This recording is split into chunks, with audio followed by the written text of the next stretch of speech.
Ржавчина.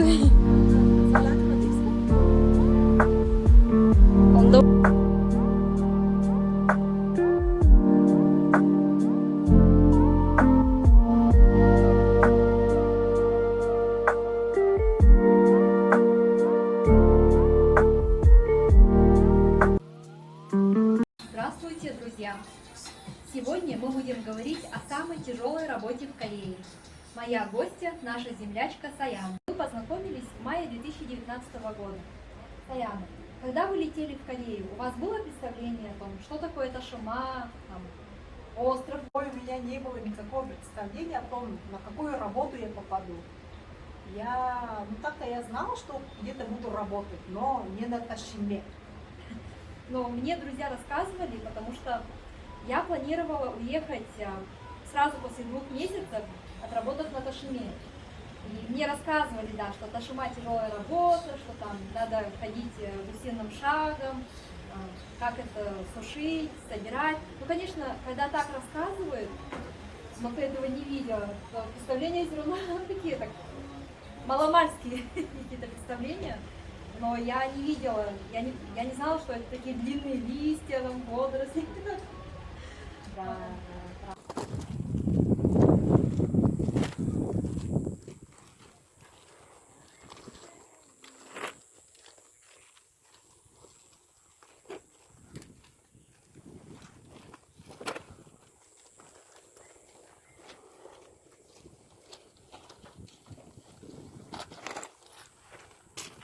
Что вас больше всего удивило в работе и в самом начале? Я в самом начале работы в Корее. Мы же попали на чайные плантации. Да, на чайные плантации. Несколько дней работали да, на полях. и на капусту, брокколи.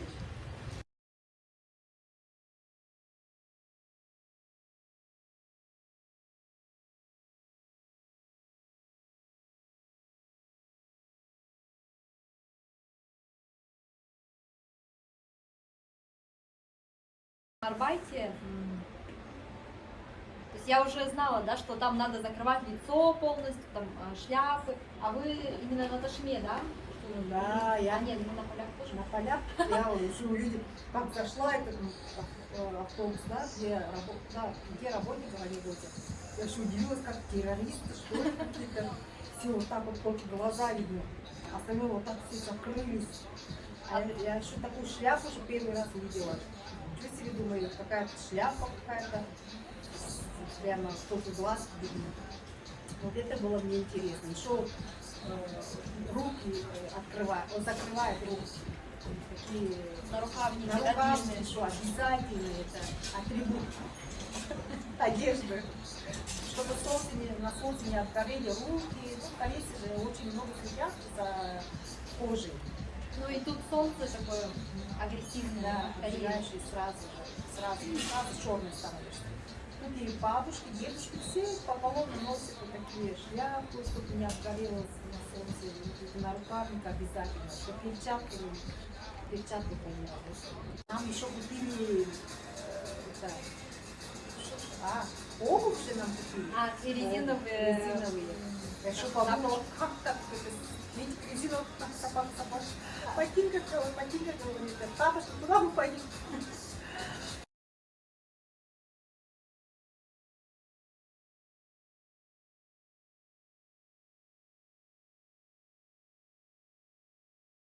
Потом мы поехали на остров. Нас поселили в доме родителей Саджана, то есть начальника. И там милая, миниатюрная бабушка, бабушка Божий одуванчик, готовила нам еду. И скажите, каково вам было пробовать корейскую еду? Мы же раньше до этого, конечно, поработали на полях и Польшу попробовали, но Да, там в основном да, мы с собой брали да, с еду, собой да, брали, мы там да, нашу свою. и то в этом общежитии мы даже почти не готовили, Да. да, у нас только рис и яйцо. Мы на полуголодном состоянии были. А как приехали на остров, я вообще удивилась, как все там рис. Ну, рыбу-то можно было есть, конечно, но в основном рис и Банчаны, да, закуски, банчаны, да. закуски и все несъедобные. Эти мельчи, да, мельчи маленькие рыбки. Анчоусы, да. Я вообще первый раз в жизни видела. Да, я тоже не могу их есть. Да, бабушка-то старалась, конечно, нам угодить чем-то. Она в Что-то 4-5 такое, утра да. вставала. И даже в выходной день, помните, у нас выходной, там дождь. И бабушка в 5 утра встает и начинает греметь на кухне, чтобы приготовить нам завтрак. Мы такие, ой, ну. У меня сохранились еще фотки с тех времен, где наши девчонки, вот Салют, например, я и Анна, посидели, вот так не сидели. А еще на полу же мы начали кушать. Я уже и так было непривычно кушать на полу. Да, мы и спали на полу.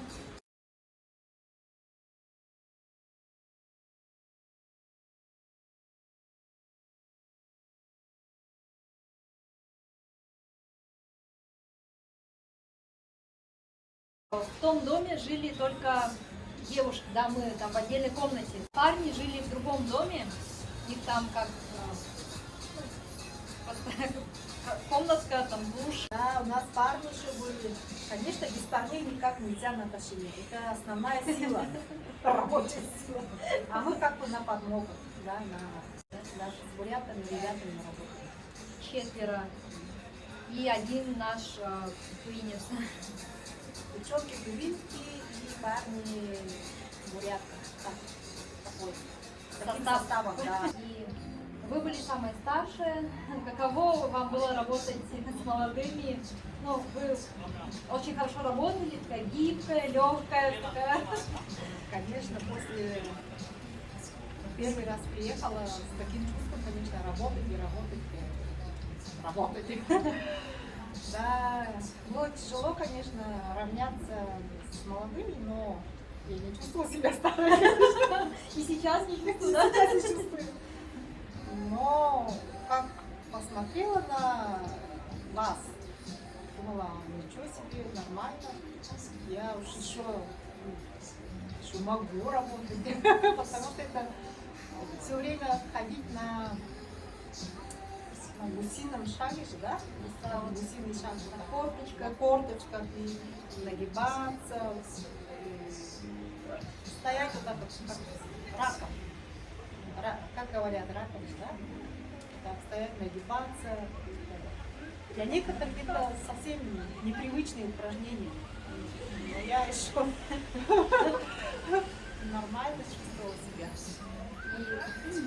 Знаю, что вы за эти годы поработали чуть ли не во всех возможных работах в Корее. И была ли Ташима самой тяжелой работой? Потому что вы потом еще работали, да, там целых 3 сезона работали. Да. Ташима не самая тяжелая работа в Корее, как некоторые думают. Это самая для меня легкая работа, потому что я жду сезона, жду с нетерпением этого сезона Ташимы. Но там очень много времени отдыхаешь днем. Да, потому что с утра вот с 5 до 8 поработать, и потом до, ну, там, до 12 обед, и обычно начинаем уже в 2:30 или в 3, или даже вот в некоторых семьях ждут, когда высохнет, там, до 3:30 ждут, да? Вот. Много отдыхаешь, и есть определенное время, когда ты успеваешь поработать, и лежишь, высыпаешься. И еще на свежем воздухе, да? Свежий воздух, новые Солнце. люди, команда, если хорошая, то вот это все играет очень большую роль. Думала, что я буду не успевать за молодыми, но я знала, что рассчитывала на свои силы, что еще порох в пороховнице. Смогу, я пережу вас. Это нормально было, но это было очень тяжело, конечно. Если мы раньше физическим трудом не занимались, и вдруг нас прямо бросили на такое пекло, и мы прямо там начали шевелить всем телом. И нам было трудно. Я, конечно, в смысле самого себя могу сказать, что физически выносливый человек. Да, Да. мы это увидели. Физически выносливый. И, ну, для меня нормально было. Я уж там прямо не падала с ног. Ну, молодые были, ого, конечно. То у них хрустели какие-то кости, все тело. Сама работа физически тяжелая, но если рядом хорошие люди, если друзья, то можно весело проводить время. Вы согласны? Да, на 100%. На 100% Саня, я с тобой согласна. Это, конечно, общий командный дух играет очень большую роль. Потому что если шаляй-валяй, вот такая команда попадется, то все. И работы нету, и настроения нету, все распадается эта команда. Кто-то собирается уходить, кто-то остается. Вот это уже от этой работы не будет. И саджаны будут недовольны, и сами работники, и вот есть такой вот рабочий настрой, должен витать весь сезон. Я работала только на острове Камыльдо. Вы еще и на других Да, местах? Да, в этом году я поработала на острове Семильдо, это рядом с Камыльдо. Семильдо, да. Вот говорят же, что на Камыльдо самые ужасные саджаны, самая ужасная работа. Вот так ли это? Вот, каково вам было на другом острове? Что там? Ну, на том острове то же самое, но даже уже худше, чем Камыльдо. Да? Да, да. Ну, я просто в этом году попала в такую семью, где, может, они не работали с иностранцами, такое ужасное отношение было к нам. Но мы быстро усмирили, что все, мы уходим с этой работы, если вы не поменяете свое отношение к нам. Пугнули, да? Да, пугнули. И они такие шелковые стали. Более уважительно, да, более начали к нам относиться, и мы остались и отработали их сезон. Хорошо. Кстати, парням они хорошо заплатили в этом году. 4 миллиона. Да? Даже 4? Да, 4 они получили. Да. Это хорошая зарплата. Это очень хорошая зарплата. В самом первом сезоне мы же вообще язык не знали корейский, да? И только эти слова там тенгё, там тянуть, Назад, вперед, назад, такие слова только. Конечно, первый раз мы приезжаем без языка, ничего не знаем, только до свидания, да, здравствуйте, вот эти слова же знали. А вот в рабочих моментах именно рабочие термины, да, мы не знали. И нам было очень трудно. И, конечно, среди нас был человек, который знал хорошо язык, наша землячка, и она нам переводила, как бы поступала переводчиком. Это было, конечно, очень хорошо, когда такой человек есть. И ты уже начинаешь понимать в процессе работы, что какие слова, вот, как означают, как делать. Ну, слова заучиваешься. И мы работаем в разных городах. Корея маленькая страна, и мы ездим. То есть мы часто можем менять работу, но ну и вы, наверное, тоже, да, больше 10 городов уже объездили, там разных саджанов, начальников видели. Но они, конечно, иностранцы ждут как рабочую силу.